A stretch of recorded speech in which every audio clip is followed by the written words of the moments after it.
हक़ुल यकीन उर्दू तर्जमा जिल्द 2 का सफ़ा नंबर 18-19 पर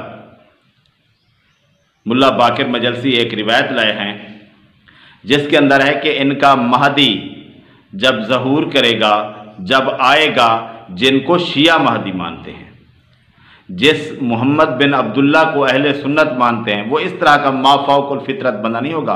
वो एक आदिल हुक्मरान होगा और कुरान और हदीस पर अमल करने वाला होगा। हम हर उस शख्स को मानते हैं जो कुरान और हदीस पर अमल करने वाला होगा, और उनमें से एक शख्स, एक आदिल बंदा भी आएगा जिसका नाम मोहम्मद बिन अब्दुल्ला होगा। और वो इस तरह नहीं होगा जिस तरह ये कहते हैं कि वो माफ़ौक़ुल फितरत बहुत सी बातें करेगा, इस तरह होगा। हम कहते हैं कि जितनी ये कहते हैं उतनी नहीं, या उतनी ही मान लो। तो इस तरह का जो बंदा आएगा हम उसे दज्जाल मानेंगे।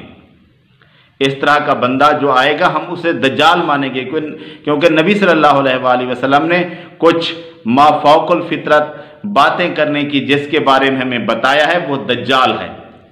तो इन्होंने कहा है कि वो जब आएगा तो वो बरहन्ना बदन यानी नंगा आएगा, उसके जिस्म पर कपड़े नहीं होंगे, और ये होगा इनका महदी जिसके पास पहनने को कपड़े नहीं होंगे। और फिर उसके लिए ऐलान होगा कि ये है तुम्हारे अमीरुल मोमिनीन जो कपड़े भी नहीं पहनते, नंगे बदन। तो इस तरह का महदी हम नहीं मानते।